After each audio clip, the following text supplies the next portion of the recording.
Oh shit, Riot finally figured out how to free this game mode from the depths of the spaghetti code? Welcome to the Idiot's Guide to League of Legends featuring Nexus Blitz. That's right, I'm doing a game mode. It's my show, I can do what I want. Remember when League had more than one rotating game mode that wasn't just AR Earth? I might be showing my age here, but you know, like Dominion, Ascension, Doombots, One for All, Hexakill, Nemesis Draft, or Earth. Now, rip regular Earth, you will be missed. Technically, Nemesis Draft only lasted a week before going away forever, but you know what I mean. Hell, we even used to get a new game mode during events like Darkstar, where everyone played as Darkstar Thresh, pulling enemies into black holes, Blood Moon, where everyone played assassins on a custom Blood Moon version of Summoner's Rift. The best game mode Riot ever released, Star Guardian Invasion, before they just started doing shitty visual novels. All hope seemed lost until 2020 when Riot released Nexus Blitz on PBE and live servers later that year. It was an awesome, fun, and fresh game mode with all kinds of events. It was the talk of the community for 1 month it existed and then vanished. Riot said that it was just a beta and that they were taking it down to polish it up for an official release down the line. One eternity later. It's back again from the void for 1 month. From the jump, it's pretty much blind pick with a ban phase. There are 3 laners and 2 junglers on each team because why not? Typical jungle camps, Raptors, blue buff, Krugs, Gromp, Wolves, but 1 red buff for the junglers to fight over for fun. Each jungle has a guardian golem that pretty much acts as a jungle turret if the enemy steps into your side of the jungle. Rift Herald spawns in the center of the map right here and gives Baron buff when killed. There's 1 Scuttle Crab that spawns here, and that's really it for the jungle. There are also 4 frog catapults on the 4 corners of the map, and they're pretty much the cannon from Earth, but you can't pick where you land. Now that the basics are out of the way, we can get to the fun stuff, the events. First up on the list is Battle Royale. It's pretty much exactly what it sounds like. It's Fortnite, but in League of Legends. Stay in the constricting ring of fire and take out the enemy team. Sometimes there's a twist though. The Juggernaut variant chooses a random champ on each team to give the on fire buff at the start of the event, giving them a bunch of bonus health and stats.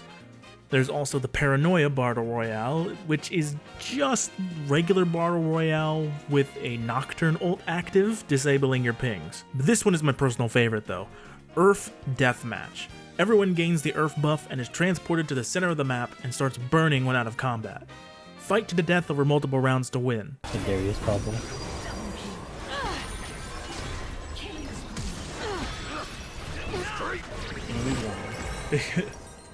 Kind of hard for us not to. But this next event has a really fun name. Loot Goblin spawns a treasure yordle on a random point on the map. It can be either Teemo or Vigar. Pump some damage into it to gain free gold, and whichever team gets the last hit wins the event. Yeah, I kinda hate it though, because if you're behind and it spawns in the enemy jungle, you're fucked. Even if it spawns on your side of the map, you can lose if the enemy team just gets the last hit. He's like in their shit, bro. This is not fair. Oh, here comes Joey. I'm coming. I got it. I think I smited it. In typical Riot balancing. Push the Cart has 2 carts spawn, and each team has to push it by standing near it until it hits and detonates the nearest enemy turret. That sounds kind of familiar. The team that succeeds wins. Prize fight is a random 2v2 in the middle of the map, followed by another 2v2 and a final 1v1. Why'd you show up without my I think it's their Darius, maybe. Oh, it could be. In that case, they're gonna die at the same. They're gonna die at the same A time. war of attrition. No. Wait, did we win? We won. You won the first 2 fights. It's The funny thing is, he didn't have more HP. Look at Derbsville and look at. Derp had a Kindle gem. King of the Hill has a control point spawn at a random location on the map that slightly favors the behind team. Stand in the circle to fill the progress bar to win. I think now we have to survive in here. Yeah, we just have to fill it up. And boom, we won. Scuttle Racing has 2 Rift Scuttlers, 1 for each team, that will race from either the top or bottom of the map. CCing the enemy Scuttler will stop it from moving, and so will lowering its health to 0, putting it into a regenerative stasis, where it will then revive and keep moving. First Scuttle Crab to reach the finish line wins. Protect the Soraka has a Soraka spawn on each side of the map and march through the top lane. They can heal allies and silence enemies and use Locket of the Iron Solari for shields. Kill the enemy Soraka to win. DPS check will spawn a practice dummy either in the middle of the map or to the side of the team that's behind. Whichever team deals the most damage to the dummy within the time limit wins the event. One more time for good news. Oh, they surrendered. Now you may be asking, what's the point of all these events if they don't help you end the game faster? Well, dear viewer, they do help you win more because winning an event can grant one of 10 rewards or buffs. The Catapult of Champions, which is basically the cannon from Earth, Blessing of Blitzcrank, which allows allied turrets, cannon minions, and super minions the ability to emote and use rocket grab against nearby enemies. Yeah, nothing like getting pulled by a minion. The Poro King, which summons the Poro King to aid your team to help siege and breathe fire on enemies and occasionally heal allies. The Battle Sled spawns at the base, and you can ride it around the map until it hits something and explodes, dealing damage and knocking back all nearby enemies. Yeah, all aboard the Bang Bus, baby!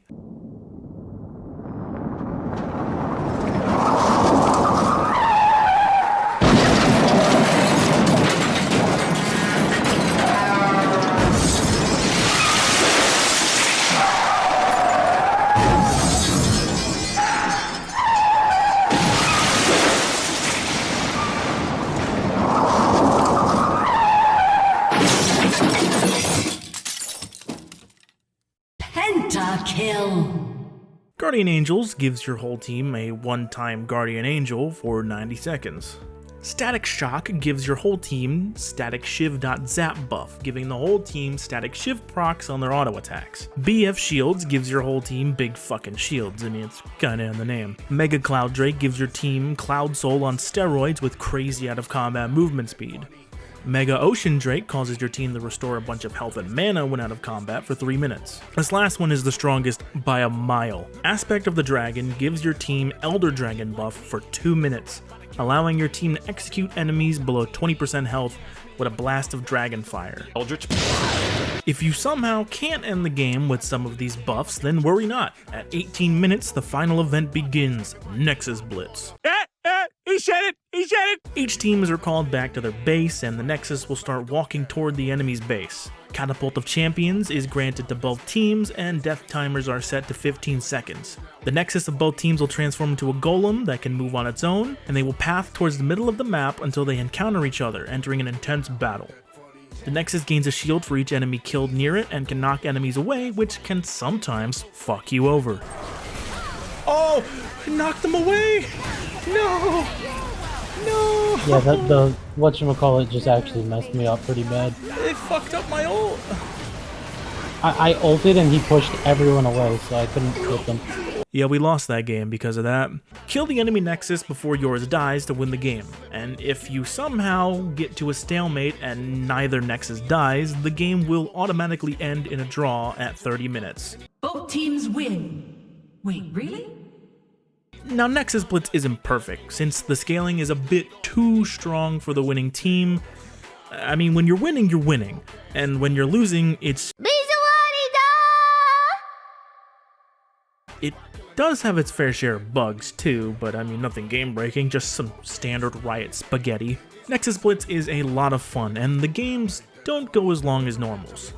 Hell, even some ARAM games can go 30 plus minutes sometimes. I'm just hoping that this leads to the return of rotating game modes, and new game modes in general. Nah, who am I kidding? We're just gonna get more event passes and visual novels.